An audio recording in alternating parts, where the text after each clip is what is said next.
What's up, guys? Welcome back to the channel. It's story time, story crime with G. So today we are going to be checking out the Rittenhouse case. It's still an ongoing case, so we're going to find out if this case was a murder or self-defense. We are going to be watching the events of the case from what led to it to how everything unfolded. So get ready to type. This is going to be a premiere today, so make sure you let me know your opinions in the comments. I want to leave it a premiere because a lot of people have like their fixed thoughts on this, and let's see that in the comments. The most reasonable, well thought out comments, because some people just type because they discover their fingers can move. The most thought out comments would be pinned in the comment section, so please write something that makes sense. By the way, if you like this video, subscribe and let's watch true crime together. Let's find out about these criminals. Did I just call him a criminal before watching the video? That's judgmental.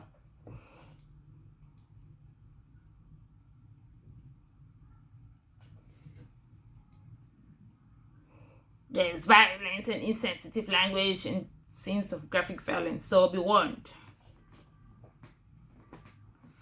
If you want to move on, now is the time. A police officer in Kenosha, Wisconsin shoots a black man named Jacob Blake 7 times from behind, leaving him partially paralyzed.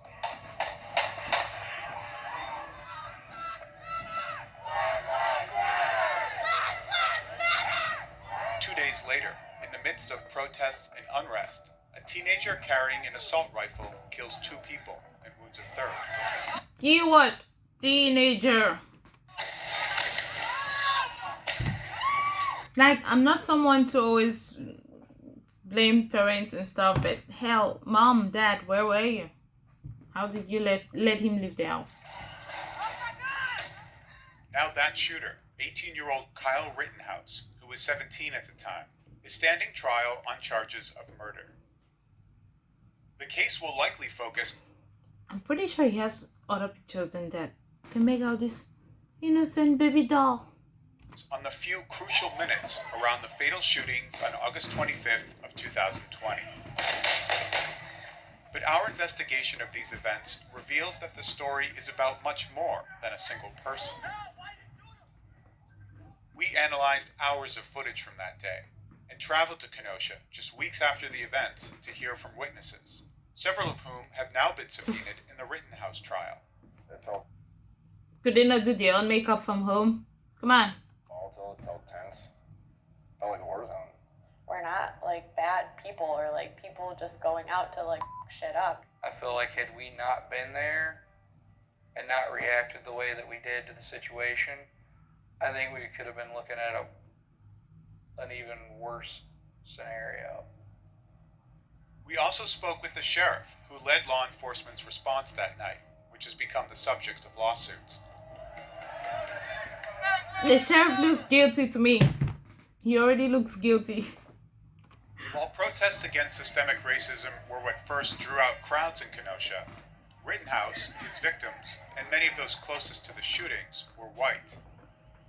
What we found was a complex set of motivations on the streets that night that reflected the growing polarization in the country and helped set the scene for violence. Oh shit.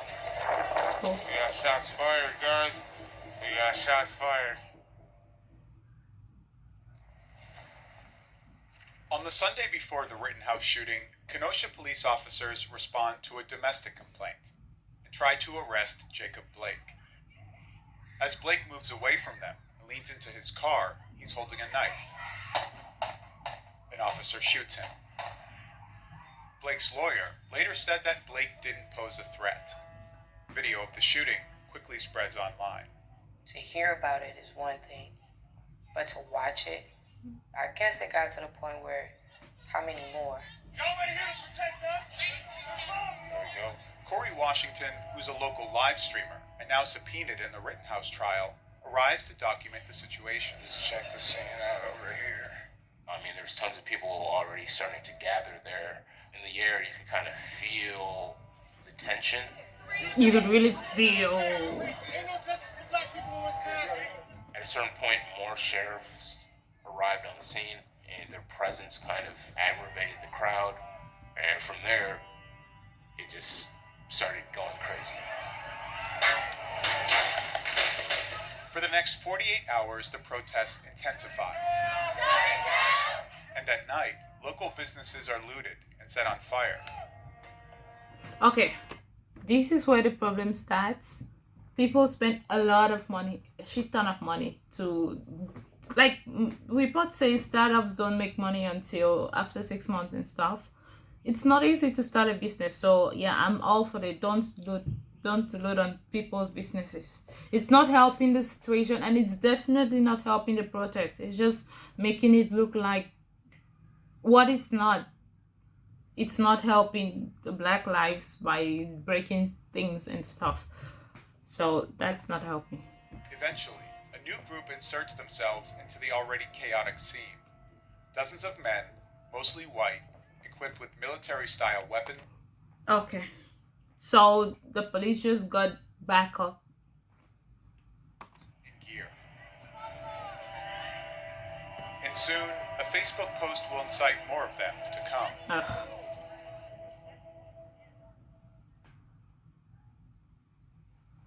It's Tuesday morning, 13 hours before the Rittenhouse shooting, when on a Facebook page called the Kenosha Guard, a post publishes.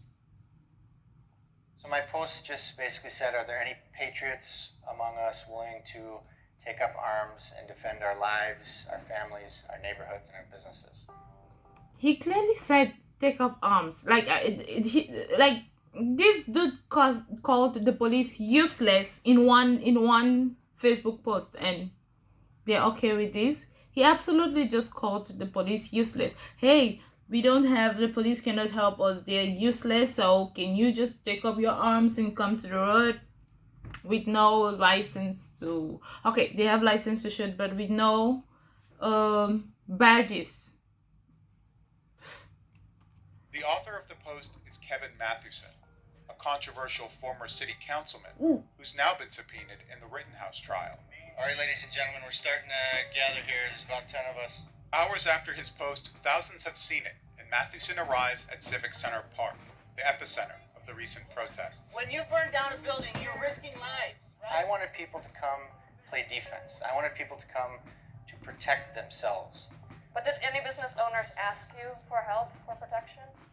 I was not asked directly by a business. Oh, at least he didn't lie about that. Defend anybody. Wait, I have a question. Does this guy have a business he was particularly trying to defend?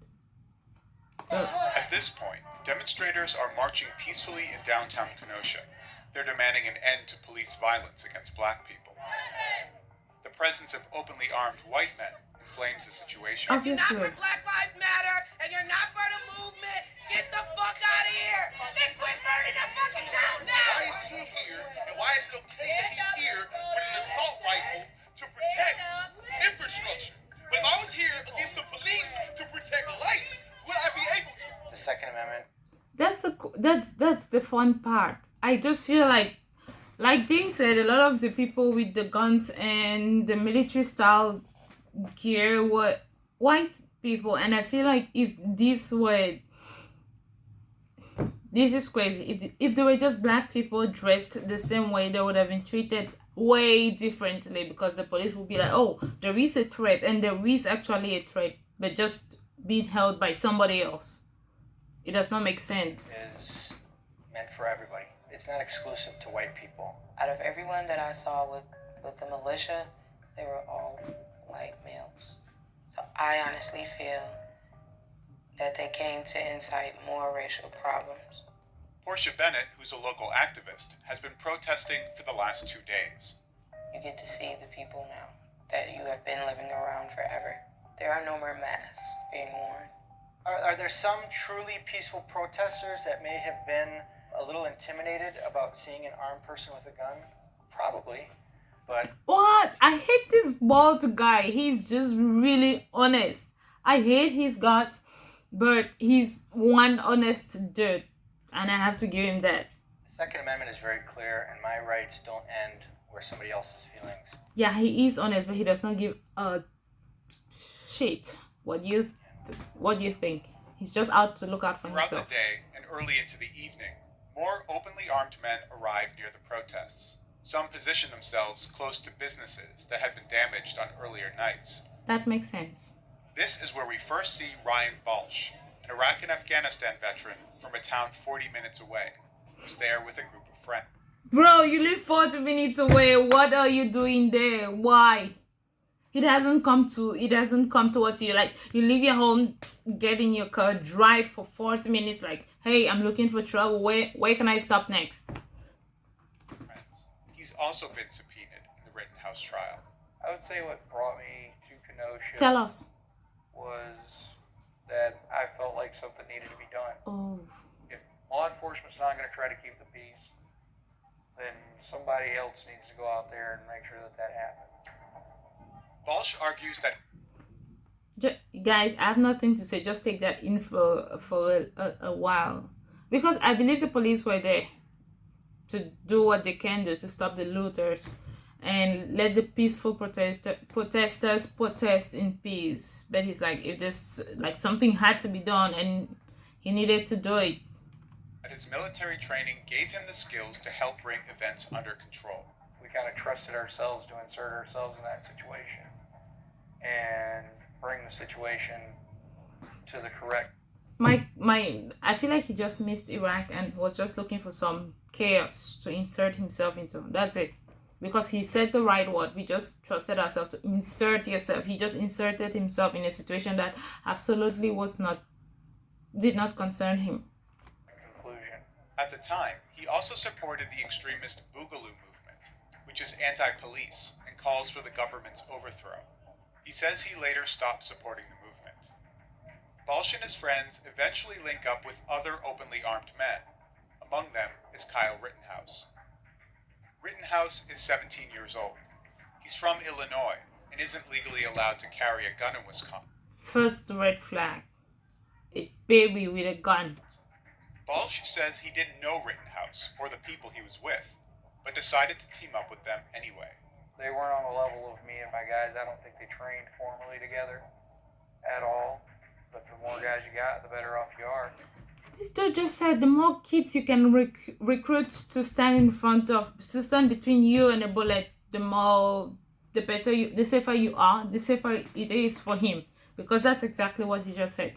They're not trained, but yeah, they have guns. And the more kids you let around with guns waving around, the better for you. It does not even make sense. As for Rittenhouse, we don't know whether he sees himself as some kind of neutral force between the protesters and the police, like Ryan does. His social media posts at the time seemed to indicate he was a strong supporter of law enforcement. Since the shooting, he's also been seen flashing white power signs. And he's become an icon for far-right groups. Soon, Balch and Rittenhouse will come face-to-face with racial justice protesters.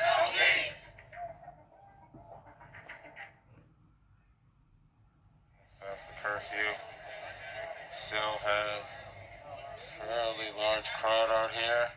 The organized daytime protests at the park are now over, and law enforcement has announced a curfew.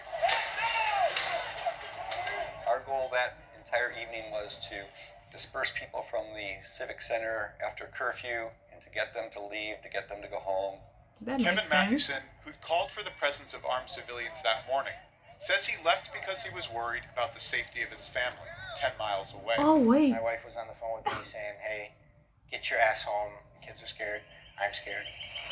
Wait, so he had a Facebook post like, hey, all the patriots, come out with your guns, let's protect people. And as soon as his wife calls him home, he does not feel like, oh, okay, guys, I'm going home, it's past curfew time, so okay, I'm going home to my family to make sure everyone is safe, and yeah, maybe you guys can consider going home too, and we come back tomorrow to start again. But he was like, so he leaves the scene, like he just stirred shit up and left.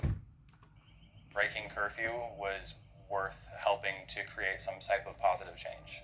It's one thing to sit at home and say that yes, Black Lives Matter, but it's so much more impactful to put another body on the street. Nathan Pete has been demonstrating in Kenosha for days. That makes But sense. tonight's protest is different, and he's carrying a gun. I don't normally like to carry at protests because I don't want it to be seen as a sign of aggression, but I did carry on Tuesday specifically because of the threats that I saw Yeah, previously, who wouldn't? floating around in a Kenosha Guard group. Just arriving at the protest are Hannah Giddings and her boyfriend Anthony Huber. Both are unarmed, but by night's end, Huber will be shot and killed by Kyle Rittenhouse. He had no Giddings idea. has now been subpoenaed for Rittenhouse's trial. I wouldn't really say we were like heavy activists or anything previously, but we knew Jake Blake and felt like we needed to be present and standing united with the people who believe the same things that we do and want basic human rights, civil rights, equality. That makes sense. The standoff between protesters and the police becomes more violent. If anybody get hurt out here, it's on y'all. Everything started to move super quickly. Police and riot, you're all yelling to disperse and go home, you're breaking curfew. I got grabbed by the police. And he threatened to lock me up if he caught me out there again at night. I just went home. Faced with this Like you massive show of should, sis. force, only a small number of protesters choose to stay. Among the shrinking crowd is Gage Grosskreutz, a paramedic from Milwaukee, who's also under subpoena for the Rittenhouse trial. When you go into a protest or a march in a medic capacity, you're essentially waiving that luxury to be able to pick a side because, ethically speaking, you know, you're there You're to there protect to help everyone. You're Like just there to save lives, and you can't really just, okay, because I don't agree with your opinions, I'm gonna let you die. That makes sense. Pete Grosskreutz decided to come armed with a handgun. Of course. Simple as that. He'll later be shot by Kyle Rittenhouse after drawing his gun and trying to stop him.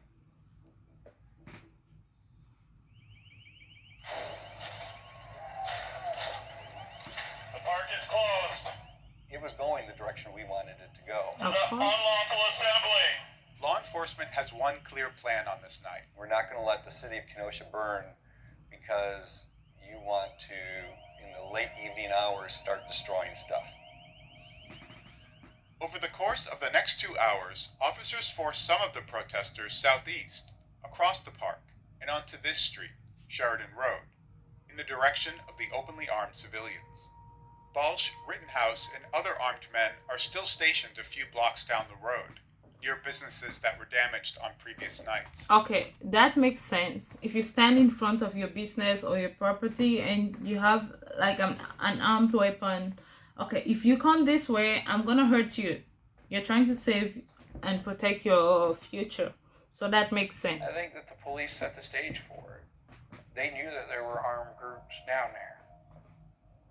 And they could have not pushed the protesters down Sheridan. It's always easy to blame the police. How about you could have not come there? The sheriff told us that the police didn't plan for the armed presence down the road. What did you tell your But deputies welcomed it. to do if they encountered armed militia people? By the time I think I knew that they were out there doing this, our staff was already deployed out there protecting the area. There was no direction to deal with the Kenosha Guard in any way at that point. We were midstream on this one, and we were going forward with the plans we had already had.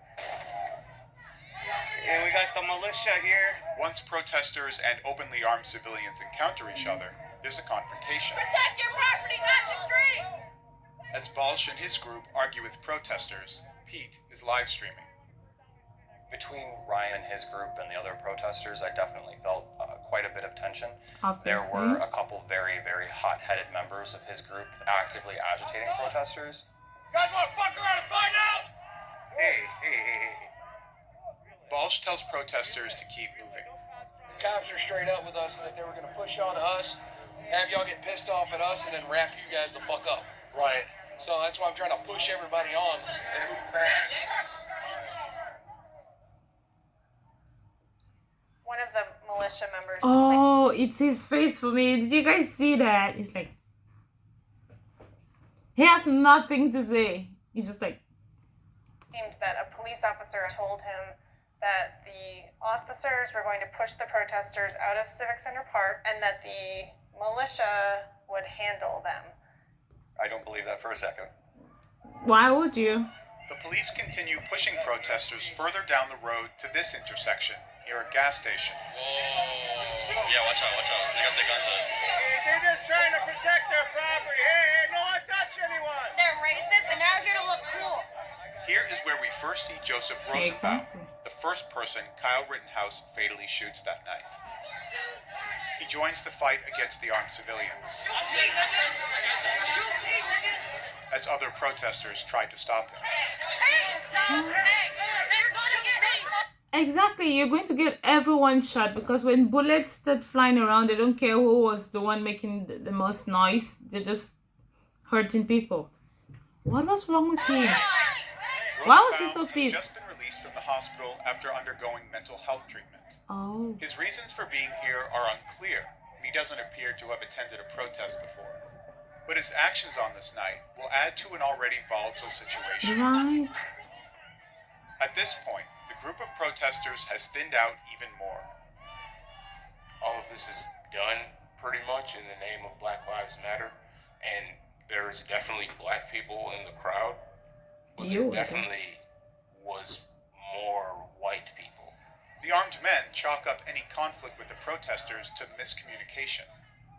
We had some negative interactions, but that was more of a confusion on their part about what we were about. But wait, I don't understand. When you come and stand in front of what is supposed to be a peaceful protest with a lot of guns, okay, stay where you're at, stay, probably protect your property, stand here, and not be messing with the people who are trying to protest and have their voices heard. There's no misunderstanding about what you're about. They're protesting against something, and you're just, there was no misunderstanding. But many of the protesters feel uncomfortable with the armed presence. Obviously. They accuse Balsh and others of playing vigilante. Why else are you going to show up, especially Kyle Rittenhouse, show up to a city you don't even live in, armed to the teeth to protect your community? This is not your community, pal. You don't live here. That's the delivery. It's the delivery for me. Like, he wasn't supposed to be there in the first place, given despite the fact that he's a kid and he's with a gun in a riot out of his community. Oh, wow. But The police just said thank you, like they just praised. You know when this guy said it's always good to have more men, even if they're not trained. That's exactly what the police just said in their own words. Thank you. police praise the armed men Yeah. and offer them assistance. We'll give you a couple. We appreciate you guys, we really do. I want to see This the is cops. not the face. group of people we want here, but you can open carry weapons. So there wasn't a violation of the law. But just like the protesters, the Right. armed civilians are violating the That was what I was about to say. I thought like they are not cops. They are not supposed to be outside stopping. They're not outside stopping protesters. Everyone is supposed to be at home. It's curfew, and that's why you're driving protesters. What about those? It's just like you have two kids, and you're like, hey, this kid does something wrong, and you hit them and do whatever, and this one does. It's like, okay, thank you, I appreciate you. curfew, and police treat them much differently. After that curfew, it didn't seem like police was trying to actively disperse or arrest any of the armed civilians. Why is that? Let's hear what he says. I'm not aware of any of the protesters that weren't being violent that were arrested either. Oh, the smirk on his face, and he's like, it's ugh. Peaceful people. No one said anything. He's like, he just spat out garbage, and he's like, okay, fine. There are cameras. Someone is looking at me. Let me try to explain, even though I don't really give an F. Not getting arrested that night. Ugh. The armed men appear emboldened by the inaction of the police That's force. true. Minutes after even a simple, hey, you guys should be home now, we are taking care of this, you should go home because you're just making the situation even worse, would have at least lessened their. It's just like when you do something wrong and you're allowed to do it, it gives you more boldness to do more of it. After encountering the officers, Rittenhouse explains to a reporter from the Daily Caller why he thinks he belongs in Kenosha. Our job is to protect this business, and part of my job is also help people. If there's somebody hurt, I'm running into harm's way. That's why I have my rifle. If someone is hurt, he's running to harm's way with his rifle. Are you a medic? It's about 15 minutes until he'll fire his first shot. He had the gun. That's why he had his rifle. At this point, several of the people we've been hearing from are now close to each other, and the situation is about to turn deadly. Nathan Pete is filming from here. Hannah Giddings and her boyfriend Anthony Huber are nearby. Corey Washington is here. His footage captures both Gage Grosskreutz and Ryan Balch walking by. Then, Kyle Rittenhouse runs past his camera. I had been looking kind of at him the entire time because he looked young, he had a gun. So at the point where I see him run by me, I was like, that's weird. Like, who would let this kid out of home dressed So like I that? followed down in that direction. Already trying to, but let's check it out, right? Rittenhouse walks towards a parking lot where cars are being vandalized. He passes Joseph Rosenbaum, who was fighting with the armed men at the gas station earlier. Rosenbaum now starts chasing Rittenhouse and throws a plastic bag that holds his belongings from the hospital. Okay, so I don't understand why this guy just left the hospital and went straight into a protest, and he's not supposed to be here. Close behind them, a man holds up a handgun and fires it. Why? We don't know why. Okay, he probably saw the guy about to attack Kyle, but I would say this guy was sort of asking for it because you're chasing a guy who has a gun. What are you hoping for? Then Rosenbaum lunges towards Rittenhouse. Rittenhouse fires 4 times. Dang. He shot straight at him. Okay. So is this self-defense? Part of me would say yes, because he has no idea what the guy might be so powerful. He already looks scary, and he has a gun. This is an easy way out, so he used it. But 4 bullets. Shoes getting chased, and then I heard a gunshot. I can't say that I would have done anything differently. Rosenbaum, who's been hit, falls to the ground. Obviously. There are 3 more shots from someone else in the parking lot. Oh shit. We got shots fired, guys. We got shots You fired. better flee the scene. Pop, pop, pop, pop, pop, pop, pop. And I was like, oh, so He is. they are really shooting. Exactly. I gotta find some cover. Oh man, maybe they really are really just trying to kill people. And if they were going to take advantage of a situation, I'm a black person. Exactly. And I don't want to be a target. That is a reality. At least that was smart thinking, to save yourself first, because Was a friend, while others are helping Rosenbaum, who's on the ground. he shoots someone and just lets him be there. He's not even trying to save him. Then he flees the scene. With his gun. And I feel like what aggravated people's anger was that he was running away with the gun. Like, hey, you tried to attack me, 1 bullet, okay, that scares you away or something, maybe 2.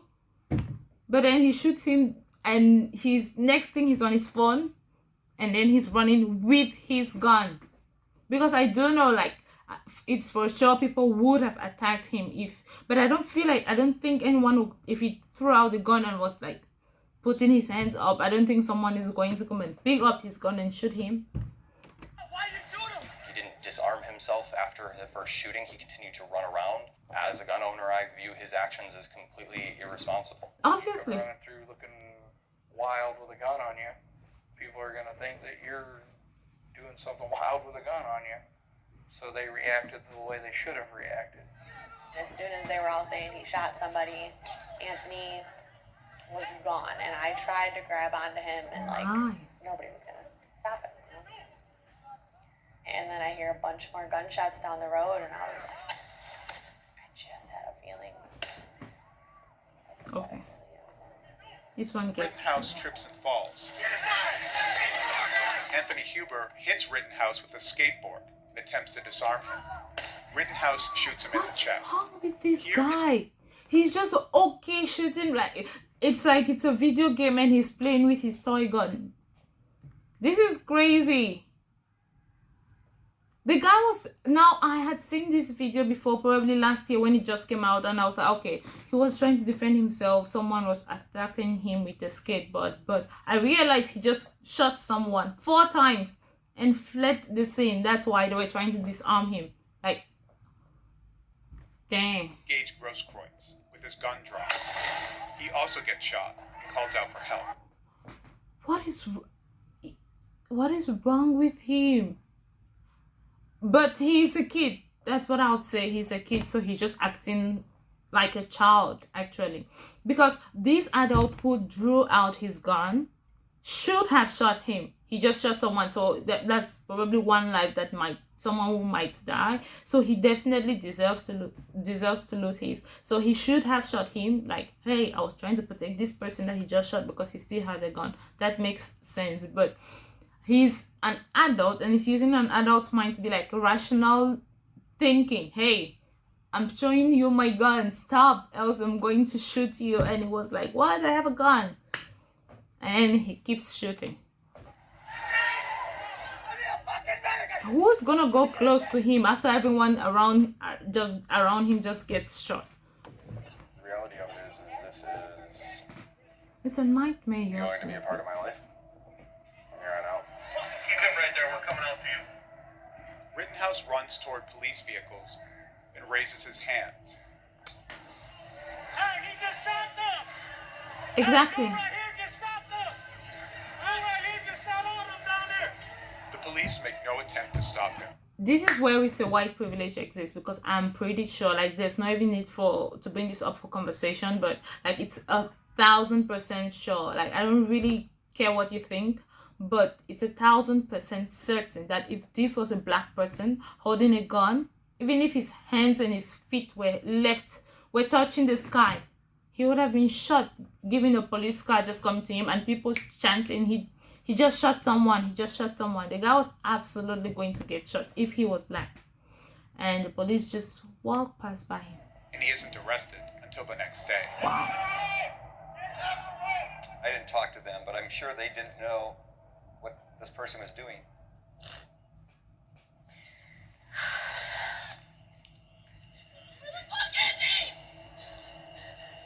I'm just looking for my partner. This is an absolute nightmare. She's never going to get over this. Even when she finds love again, there's always going to be a hole in her heart, just questioning her. Why did you not make them? She would think so many times, why didn't I make us go home? Why didn't I don't know, force him to go home or something? Because she's always going to feel some sort of, I should have done something, especially because he lost his life to this. Like, I'm just trying to find where he went. I knew he had been shot, you know.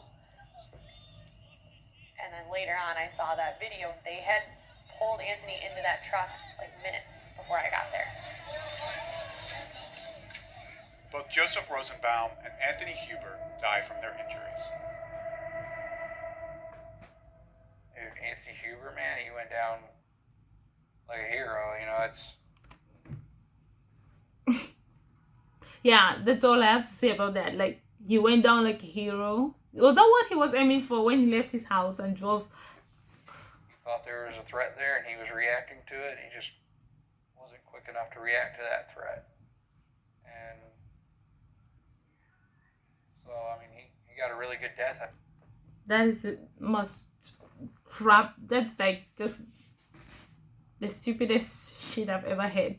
He had a good death out of that. What about? No one gets a good death. No one is planning to die. The guy was like young. He has a life to live. Ugh. There's nothing like a good death. He was 26. He had like a whole life ahead of him. it's just like brutally cruel and unfair how that can be snatched away like that by anybody who feels like it. Exactly, and the keyword is who feels like it, because that guy had no business holding a gun after he had already used it on somebody.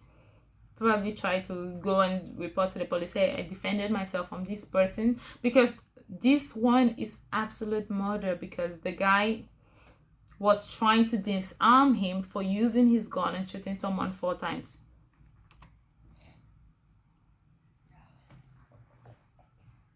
It's awful. It It's awful, is. and there's no words to say to like make that feel any better.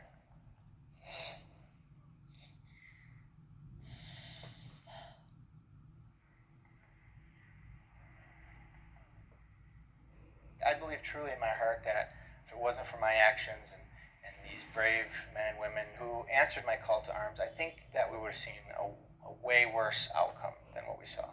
But Well- 2 people died. Yeah, 2 people died. Like, he said, yeah, 2 people died, but they weren't me, so I'm glad. Died, and that's terrible. But It wasn't when him. you have people burning down buildings, there's always that chance life is going to be lost. Oh, wow. Wow. Who were the good guys and who were the bad guys that night? I don't think there were any. I think the militia guys and the protesters were just individuals who were stuck in a situation and were doing the best they could with it. Kyle came here and he played cowboy. He played vigilante. He came here looking for a confrontation, and he found one. And took the lives of 2 Responsible. people. I can't tell you. You know, I do feel like if the police had responded differently to the guys with the guns, the outcome of this should have been something else. It would have been like a whole different situation. So yeah. yes, everyone who was there that night holds some level of responsibility. And who carries the most, I can't tell you. Why didn't you guys arrest him right then and there? Because if it would have been one of us, There wouldn't have been an things would arrest. have happened a lot faster and a lot differently. Exactly. Some people feel like Kyle Rittenhouse is a hero. Some people feel like he is a murderer. I feel personally that the situation, regardless of what was happening, should have resulted in something completely different and not people dying. Losing their lives. Ugh. Let's see.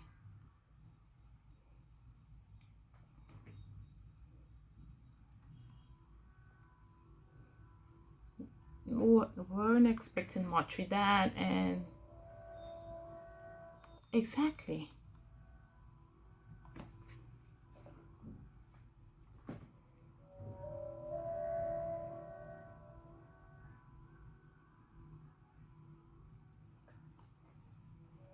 They deserve that, and Kyle Rittenhouse has been charged for 6 criminal counts, including first-degree reckless homicide.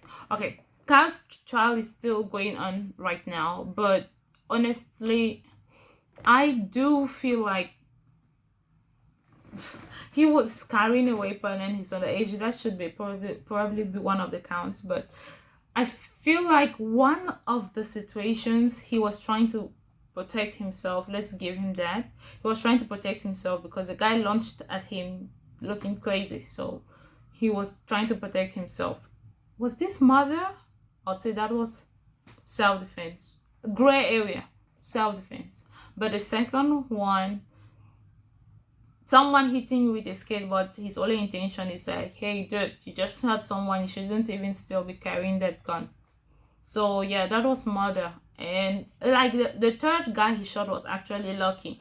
He pulled a gun at him and he did not shoot, because if he intended to shoot after pulling the gun at him, he should have shot Kyle too, which probably should have made this case even crazier. Imagine Kyle was shot and survived and having killed 2 people. Yeah, what do you guys think? I really feel like one of the cases was self-defense and one of the cases was absolute murder and attempted murder, because he was absolutely wrong. At this point, everyone and anyone who was coming around him was trying to stop him for what he had already done. That was just it. But that's what I think. Let's see what this, there will probably be a part 2 to this, because the case is still ongoing, and let's see what happens in court and what the jurors decide, because it's a tough case and it's really a great case. The total case is a great case because you're not sure who was wrong and who was right at this point, all the parties. See you guys in the next video, and let me know your thoughts in the comments.